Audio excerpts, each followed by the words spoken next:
This is Charlie Flowe World Sports Show. I'm joined live by Christy Holly, head coach of Sky Blue FC. A little special edition. We're having you call in on St. Patrick's Day, a very special day for you since you're Irish. Absolutely, it's the best day of the year. It's the most important day of the year, at least in my mind. And it's exactly 1 month to the first game of the season. So, a couple of little milestones. Yeah, it's definitely an exciting day to, I guess, be outside and be in the sun and coaching soccer. I mean, it's a beautiful day here in Philadelphia. The sun's shining over there in Jersey. Oh, today's a very nice day actually up here. We've had some good weather this week. Last week was absolutely gorgeous, and this week we started pre-season off with some heavy wind and rain. But as the week's gone on, it's definitely got a bit nicer. But as the same as last year, we will have some snow on Saturday or Sunday for the first pre-season game of the year. Yeah, how fitting because your second preseason game of the year up at Monmouth against UNC had snow, and what that took us about a good maybe 8 hours to hand plow the snow. Yeah, that was. Hopefully, we don't have a repeat of that last year. I think there must have been 6 or 7 inches of snow on the field when we got there last season. I got there about 9 o'clock in the morning, and the game didn't start until maybe it started late, close to maybe 4:30. And it was a great effort by not just all the staff at Sky Blue, but more importantly, every single fan who was at the game was on there shoveling and helping us out. So it was definitely a good team building event, but all intentional. Yeah, it definitely was an interesting event. So hopefully you get the preseason off to a start with not so much snow and get the games under. And how important are these games to you as a coach? You know, because it's the first chance to see players that you've never had play for you yet. It's definitely it's a very good opportunity for some of the new drafted players, and for some players we've brought in through the discovery process or some through the trial process. It's an opportunity for them really to showcase their talent and to really show us how not only the level of play that they can reach, but also how they would fit into the system and into the club that we're trying to build. Now it's very early on. You're just getting to know some of the players. I mean, is this a lot of a system you're going to run that you have in mind, or you're going to try to build the system around what you have? We already had a system in place, and that even when it came to the draft, we already knew what we wanted to do. We knew players that were leaving, players that were retiring, and players that were carrying injuries. So it wasn't the case of picking what was only the best talent. We got what we felt was also the best talent in the draft, but one that fitted into what we were trying to build, and they will be a major part of what we're going to do, not just this year, but in the years to come. And that's the benefit of the draft. You have a very good draft class. You have players that are internationally tested, have played, got a couple products in from Rutgers. You got a player in from William and Mary, that you have players that have played on high levels and even international, and that kind of experience is just must be tremendous for you. Absolutely. I mean, we just obviously Raquel. She's proven at the international level. She scored at the World Cup. She had a great showing during the Olympic qualifications. Unfortunately, they just lost out in the later stages of it. Leah Galton I think, will be one of the surprise packages of the season. She's just got back from international duty with the English U23s, and Erica Skorowski was away with the U23s as well, and did tremendous there. And then Caroline Casey, she's coming as first team All-American goalkeeper. Early signs are that she's off to a fantastic start. She's looking well. So it's definitely a bit of a project this year, and some of the young talent coming in is extremely exciting, and we're fortunate enough to be surrounded by some of the more experienced and more talented players within the league, such as Christy Rampone and Kelly O'Hara. So we've got a really good fine mix in there, and so far the signs are good.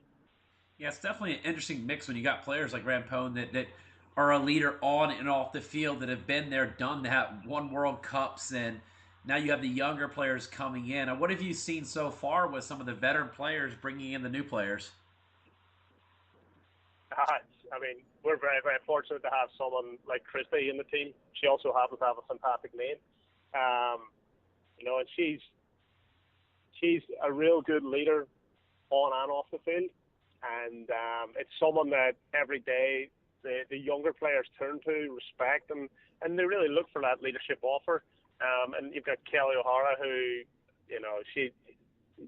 she's got endless amount of talent up her sleeve, and fantastic experience as well through World Cup campaigns, through the Olympics, and not forgetting Natasha Kay, who's back in, and she's actually been brilliant on the field, both in terms of her personality and her energy, but also she's very quick to go to the younger players and make them feel welcome and kind of give them little bits of advice on how to deal with certain situations. So we are very fortunate in that sense, and once we blend them all together, I'm pretty excited about this season. Now, is there any players that have stuck out that you knew that you recruited? I mean, you and I have had some private conversation. A couple of the players you recruited, I tried to recruit for my Ocean City team. That some players that might have slipped through the draft that you feel like are a steal that you picked up through like the just weren't drafted. A player that just sticks out like, wow, this is a great find. Yeah, we actually we have two or three of those right now that we have in camp that I think have flown under the radar quite a bit. And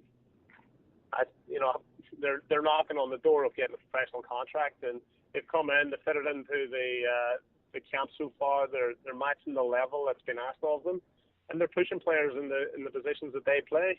So I think the position that we're in this season is players of that level and of that caliber are very important to us, and will allow us to continue to build on. And let's not forget. And I think everybody knew a lot about Raquel coming into the draft. I feel that maybe Leah and Erica maybe flew off the radar a little bit, and people didn't really pick up on just how good they could be. So they've come in and they've done great so far too. So Yes. we're definitely, as a coaching staff, we're very excited. Yeah, it's definitely a neat part when you have the undrafted type of players, just the type of energy they bring in because I feel like they have that thing to prove that, hey, I should have been drafted, but now I have this opportunity. And it pushes your regular starters and your regular players that are getting guaranteed minutes to work even harder because they could lose their job to this undrafted player. Yeah, and that's absolutely it. I mean, last season we had a fantastic team as well, and Jim did an incredible job of assembling some real good world-class talent. And that's give us a good foundation to build off. And the aim for this year is to layer it a little bit more and make sure that we've got strength and depth across the team from the starting 11 right through to all the subs. And on a given day, any player can come in and make a positive impact within any league game. And that's something that and like I said, in the early stages of pre-season, we've seen that already, and there's players in there that maybe we didn't expect to push for a start so soon, and they're already doing that. So and that pushes established players to up their game to the next level too. And looking at some of your coaching roster, it's good to see Joe Lloyd, that was a keeper for this team just a couple of seasons back, and now coaching underneath you. I mean, the amount of experience she brings in, you must be very grateful for that. Yeah, Jill's fantastic. She's absolutely top class. It was something I spoke to Jill back in November time, October, November about it, and I was very, very keen to get Jill in because of one, her ability as a coach is second to none. I feel very strongly about that. But it's also her experience and her know-how and her rapport that she already has with the established players, but also her connection she has with the younger players. So she was a fantastic addition, and already this week she's shown her worth, and it's very exciting to see what else she'll do for the rest of the season. And let's not forgetting Paul, who we managed to get Paul in from New Zealand, who I've known for quite a long time, and already knew what he could do. And it's building the relationships early in the season, and we set expectations. And so far the players are matching it. So it's a good young coaching staff, energetic and enthusiastic, and that's what we need going into the season. It's definitely a very international coaching staff. That was kind of the joke last year when you had coaches from Holland, America, and Japan. You're still got the international flair there, so that must be pretty interesting when you're having coaching chats. You got 3 different accents going on there. Yeah, I think there must be some hidden jokes within there. Scotsman and Irishman and American. But no, it's definitely one of the big things is bringing in people that we knew and that we trusted, and people that were, invested in the program. Because it's not going to be a click of a finger overnight, and we're going to get what we want. It's a long-term project, and having people from different areas of the world may at times bring in a bit of a clash when it comes to understanding everything that's said at times, but it definitely gives us a bit of a broader perspective on different ways to approach certain situations. Just your idea of seeing the women's game grow, that you and I are similar in age, that we've really seen the women's game grow at a tremendous rate, and we're entering into, I guess, uncharted waters here in the NWSL. This is the fourth season. It's just one of those things that the previous two tries we just could not get to that fourth season. So this is historic that we're able to now start kicking off the fourth season. It's fantastic. I mean, the profile of the female game in America just continues to grow, and that's on the back of, one, the success of the national team, but two, the success and the dedication of the NWSL teams. And there's times where it had a little bit of uncertainty, but I think there's a really solid foundation in there, and that's credit to the different ownership groups across the league. But it's huge amount of credit goes to the players who play in the league, and at times the salaries aren't always what they deserve, but they certainly put in a solid shift throughout the season and look to entertain the fans, but also achieve dreams that they've looked towards since they were younger players. And there's players who have been around from day one, such as Christy and and there's been players who have been new to the program, and they're all getting to see some of the great rewards that they deserve for their hard work. I want to talk a little bit about like the perception of women's soccer back in Ireland. We're starting to see the Irish women start to have some success on the national level. Just what's some of your friends back home and family? What's their perspective of the growth of soccer in Ireland and the growth of soccer here in America? I mean, there's definitely a lot of questions. It's fantastic to see that the game's growing in Ireland, and it's in different parts of the world. I mean, you've got a couple of players who were just part of that successful Florida State team of last season, and especially the year before when they won the national title, both from Ireland. Megan Connolly, I believe, was the midfielder of the year. So it's definitely good to see players come out of country and be able to make an impact on programs of national reputation in America. But it's through me being in this job, there's been quite a few people back home definitely jumping on the bandwagon and trying to learn a little bit more about the female game, and some have a lot of questions about it, and some want to get involved in it. So it's definitely a great thing, and I think it's only going to. Well, I want to thank you again, Christy, for joining me on St. Patrick's Day. Definitely a special day. I'll be joining some green beverages later tonight.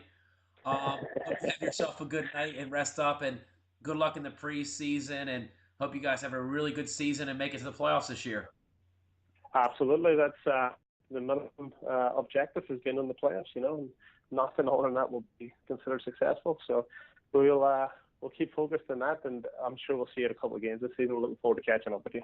Definitely. Christy Holly, Sky Blue FC head coach. Thank you again for joining me, Christy. Have a great day. Cheers, Charlie. Have a great one. Take care.